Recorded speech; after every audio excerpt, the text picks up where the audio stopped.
I'm Janice Edwards. Coming up on Bay Area Vista, we are on location at San Jose Jazz Winterfest for a special conversation with jazz pianist Cyrus Chestnut. That's next. Join us. Janice Edwards, it's showtime. It's time to Janice Edwards, it's showtime. It's time to shine. I'm Janice Edwards. This is Bay Area Vista. Thank you so much for joining us. We are having a special conversation tonight with jazz pianist Cyrus Chestnut. It's the first night of the San Jose Jazz Winterfest, and we are so glad to have you join us. We hope that you'll enjoy the show.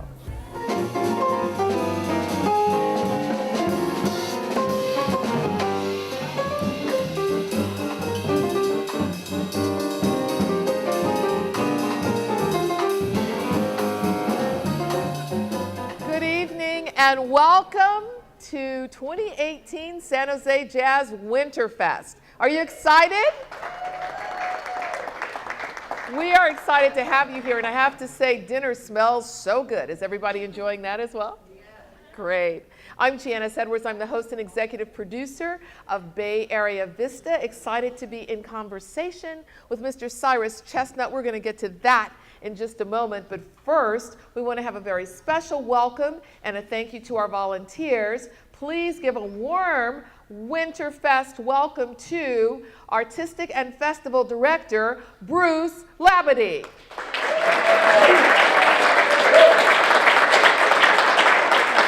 Thank you, Janice. So our volunteers are the lifeblood of our organization. Not so much at Winterfest, but certainly at Summerfest. And we thank you, volunteers, and we have some members here as well, for making us, allowing us to be able to be successful for these 28 years. So as we go into our 29th. I just want to again thank you for all for coming. I hope you enjoy yourselves, and I'm going to turn you back to Janice. Thank you, Bruce. Well, I know that you are anxious to hear these revelations and reflections from this renowned jazz pianist. Of course, his first album was named Best Album. That was Revelations in 1994. He's had 19 since then.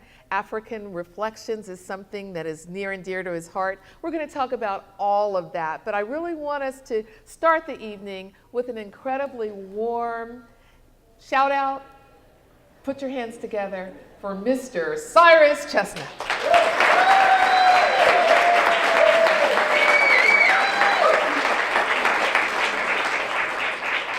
We are so honored to have you here, and we want to talk about your career and some life-changing moments that we know happened in Senegal. But if you don't mind, I'd like to start at the beginning in Baltimore.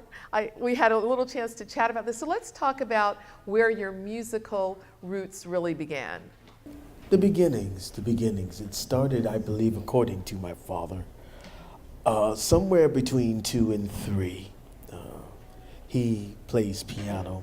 Church pianist, and he would play in the house, and the story is that my mom told me is that in order to keep me quiet, he would place me in the bassinet, start playing the piano. Whatever I was doing, I would just get quiet, and I'd start listening and then soon fall asleep.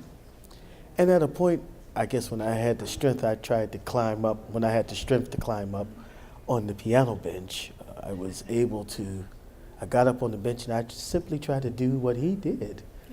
And so I guess at a point where they both realized that I wasn't going to stop doing this, so I guess we better show this boy how to do something or else he's going to drive us crazy. So my father bought, I remember it well, the first book was entitled the Leela Fletcher Piano Course. It's a green book, and my first, the first piece I learned was called CDE. Now, CDE, it was the stick figure with a hat that had CDE on it, and so that was page 1, CDE. When I mastered CDE, Then there was his partner called CBA. So then I learned from there, and it kept going on, and then it was determined that that I had a future in playing piano.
I'm Janice Edwards. Here on Bay Area Vista, we like to focus on people in our community who have given back in a big way. We call them our Bay Area Vista Uplifting Spotlights. And today we're talking with Gary Mosier. Now, he may be familiar to you because he's been in many movies, and he is, of course, a Lyft driver. Gary, nice to meet you. My pleasure. Let's talk about some of your impressive credits. Where have people seen you on screen? Well, if they watch TV at 3 in the morning, they probably saw me killing someone or being killed.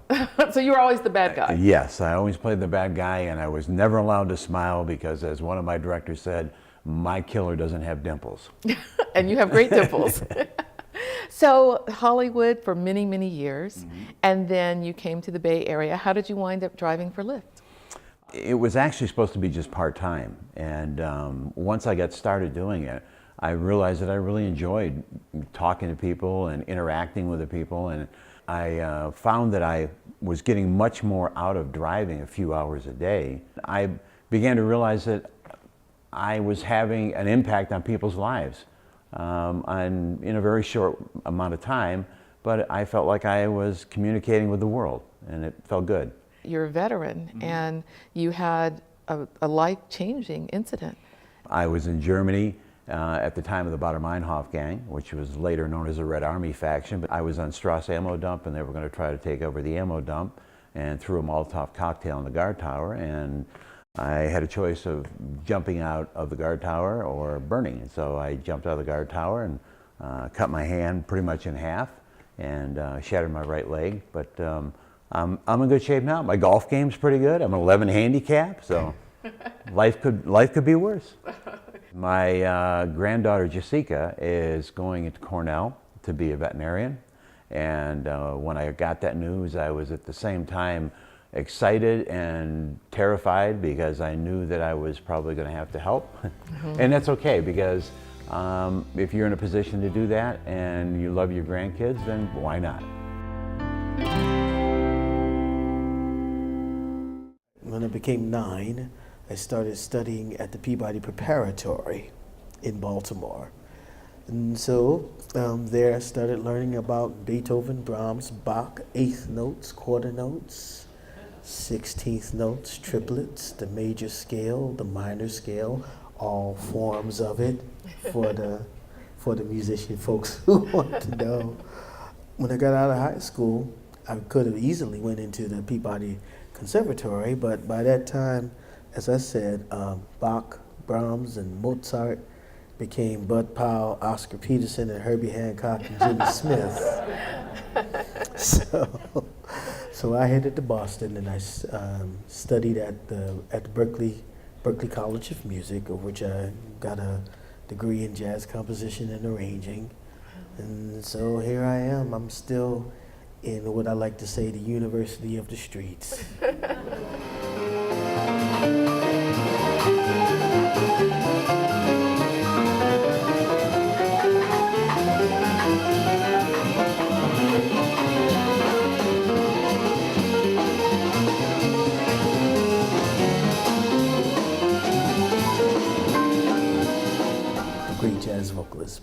Carter. She said jazz is about finding out who you are. So that's my journey, finding out who I am. And so it's not limited to just Bud Powell and Oscar and Herbie and so on, Wynton Kelly and Red Garland, Charlie Parker, and so on and so on. It also includes Bach. It also includes Mozart. It includes the Impressionists. It includes a lot of different genres, of which I'm trying to figure out how to put them all together and simply just find me in them. Yes. Well, it's amazing what you've done. And I think when we talk about this and you say, well, it just evolved, but there were probably some of your classmates who gave up along the way, who haven't had the kind of career that you have. So after you graduated, what was that next step that propelled you toward your first album? Well, being in school, by the time I got to Berkeley, I knew music is what I wanted to do. And I was going to fight tooth and nail. I was going to commit everything I had to doing this. Wow. Because experience now has taught me, and there's things that I tell students. I teach at Howard University now in Washington, D.C., and I tell everyone that come in contact with us, whatever you give to music, it'll give back to you. If you give a little bit, that's what you get back. But if you dare give your whole self, you will be amazed at what happens. I'm a living witness of it. I'm a living witness. And so hit the streets, it's like, yeah, I'm out here to play. You know, the place to go was New York. So yeah, here I go. I'm on my way to New York, you know. I was very fortunate, and I thank God, because I was able to go get into New York with a gig, you know, versus some people who just pack up and just find a place and just get started. Getting into New York, I had the opportunity to work with a great vocalist who recently just passed away. Some of you might know him, the great Jon Hendricks. Oh, yes. Yes, and so, yeah, I could sit here a long time and tell stories. Wow, you know. But real quick, I graduated out of school. I did a State Department tour with trombonist Phil Wilson, for some of you, and so upon completing that, was working with this.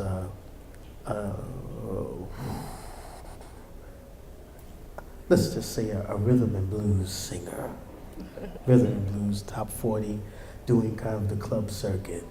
And I was in Harrisburg, Pennsylvania, and I was just thinking, I was talking to another guy in the band. I says, you know what? I don't know how much longer I can do this, because something was inside me saying I knew where I needed to be. And in Harrisburg, it was not the place. I got a call from a friend. His name was Mark Ledford, bless his soul.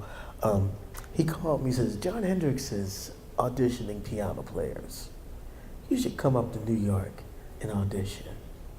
It just so happened that I had the day off.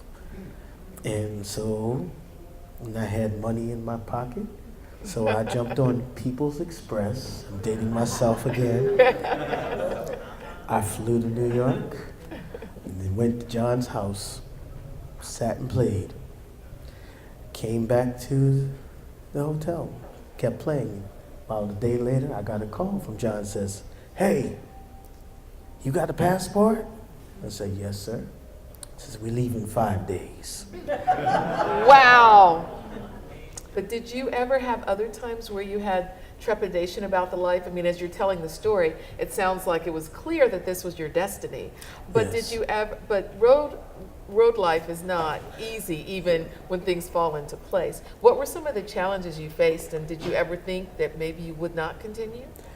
Let me tell you this. It is a challenge getting to the bandstand. Some might just see all of the fun and all of the so party, while he's there. It's like, oh, that's just the life. But trust you me, dealing with airports, trying to get in hotels, getting from point A to point B, early mornings, eating processed chicken sometimes. It's not easy. It's not easy. It's not for everyone. But I'm grateful. And I think now what drives me is the fact that I'm able, I'm very grateful, and I thank God again that I'm able to hopefully make a difference in a person's life.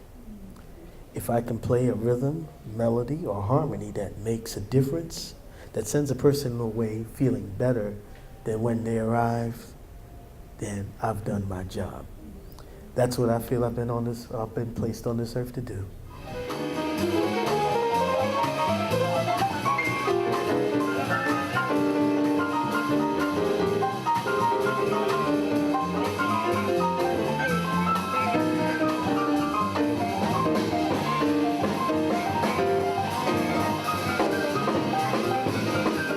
Your trip to Senegal in 2014 was another seminal moment in your life. Tell us how that came about and what you discovered once you were there. Well, the trip to Senegal was life-changing. I'd always wanted to set foot on the African continent. A lot of people told stories, and you can maybe see things on television, but it's nothing like seeing it with your own eyes. Absolutely. Feeling it with your own spirit. And so I got a call that says, hey man, you want to go to Africa? I said, when? And so I was told, you better go get your shots, and they do things different in Africa, so you got to really be careful. And had I really listened, taking all of that to heart, I would have gone to Africa in fear. But I made a decision that was not going to happen. When I arrived on the continent, I was just going to be an open sponge. I was just going to see it and deal with it as it came. So everything that was supposed to be different wasn't. It really wasn't. It was weird. I tell the story often that it felt as if I'd been there before, although I hadn't. Walking in the car, there were certain areas of the city that were like dirt roads, and I was just walking and looking, and I went back to Sumter, South Carolina, when I was young boy, staying with my grandmother over the summer, walking down the dirt road. It was like, okay.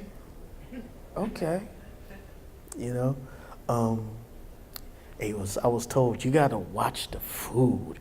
You gotta be really careful. I got sick off of fettuccine Alfredo. They had this, yeah, I'm serious. They had this dish called yassa. It was poulet yassa, it was very meat or whatever, it's yassa or whatever, right? And I looked at it, it was a piece of, the poulet like yassa that I had was like a chicken breast with, they said, a remoulade, like a sauce over rice, and they had vegetables. When I looked at it, I was like, it looks like some smothered chicken. It looked as if, it looked like something my grandmother made. There's something that I ate before. So I was like, okay. I put my fork into it, and that's all what I ate, mostly, except for that fettuccine Alfredo, of which I got sick. But everything, walking around the city, seeing the brothers on the corner took me to 125th Street. It was not foreign. I had to go to the bank one day, and the brothers are on the corner, and they were like, "Be careful." I was like, "Why?" And they was like, "Hey, brother." I'm like, "Hey, man, how you doing?" And we were sitting there just talking. It's like uptown. As I was saying, going up the road, I would see the fruit stands, and they would have like the watermelons on the side. And I looked, I was like, and I saw my uncle my uncle, Wilton Britton, used to grow watermelons, and he would take the trek from South Carolina up to New York selling them, you know. And they had, the watermelons would be on the wagon, you know, stacked high. And so when I saw that stack of watermelons, I'm like, daggone, that's my Uncle Neil. So it was, once again, it was like, okay, cool. It was nothing that was so out of pocket, you know. And then you heard the And drums there. then when I heard the drum, we went to this drum school, and they would greet us. And when they started, the drum started, boom, and it polarized me for a minute. I was like, oh, wow. It felt as if something was turned on in me that wasn't before. It wasn't about trying to put it into any type of music theory. I just felt it. And I felt the pulse, and I just started to move. And I was like, yeah, you know? I had also the opportunity to play with some African musicians, and it was the same type of thing. You started playing, and then all of a sudden, it was like a door opened. It's like, wow. So at first, were they a little hesitant? They were very cordial. Checking you out to see if you really were going to bring it? Cordial. Everybody was cordial, you know? And then after a while, it's just like, all right, here we go, let's go. And when we went, I was like, okay, come on, let's go. And it's like, wow. People who were listening jumped up and started dancing.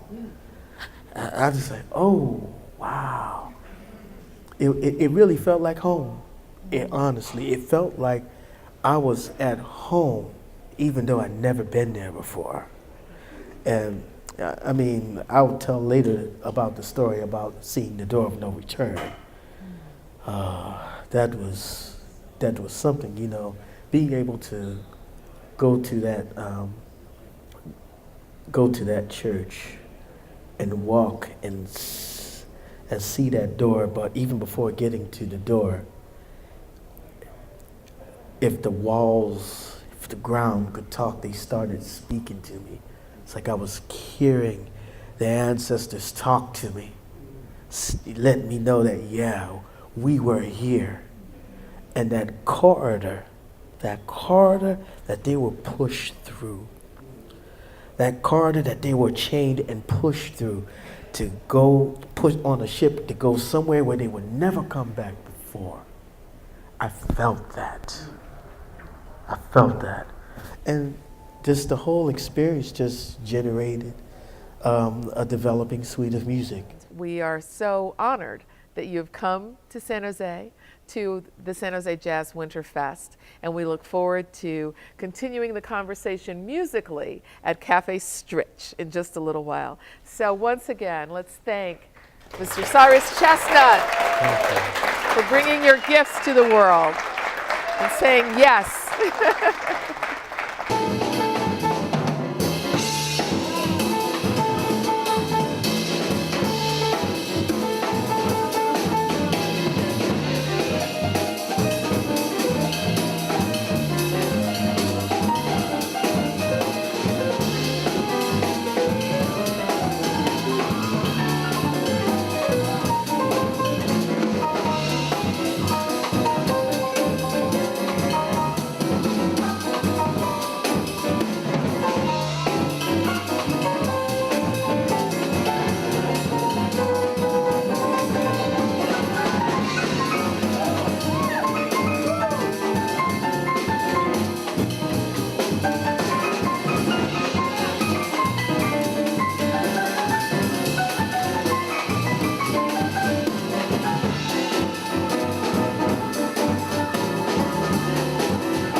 If you'd like more details about San Jose Jazz, details are on our screen.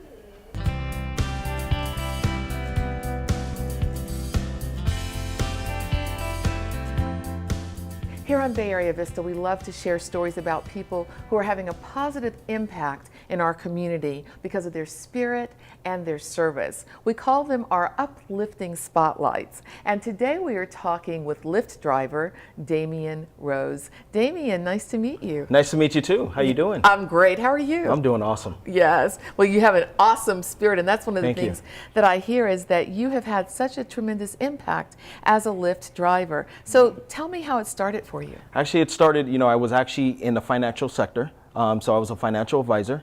And so I actually took some time back because I was just working so much.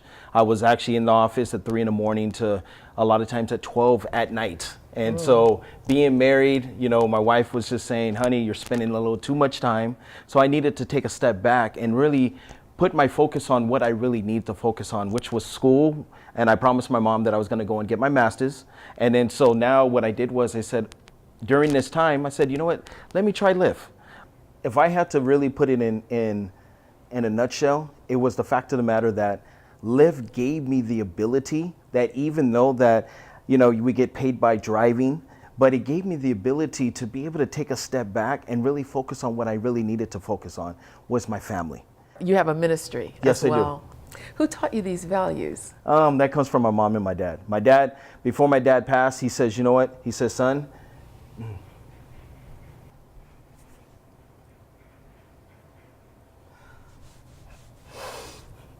sorry.